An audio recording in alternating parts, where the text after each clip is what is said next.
حضرات الركاب الأفاضل، برجاء الانتباه. طائرة رمضان تستعد بعد قليل للإقلاع من مطار شعبان الدولي. رقم الرحلة 1444 والمتجهة إلى باب الريان. قائد الرحلة القرآن الكريم. نرجو منكم تجديد النية وربط أحزمة التقوى.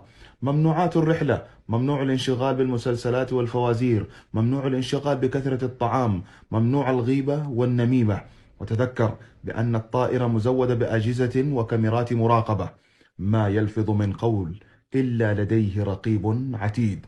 كما ننصح وأنتم على متن الطائرة خلال الرحلة بالإكثار من صلاة التراويح، التهجد، قراءة القرآن الكريم، كثرة الصدقات، بر الوالدين، صلة الرحم، عيادة المرضى، الإكثار من ذكر الله، والإكثار من الصلاة على النبي محمد صلى الله عليه وسلم.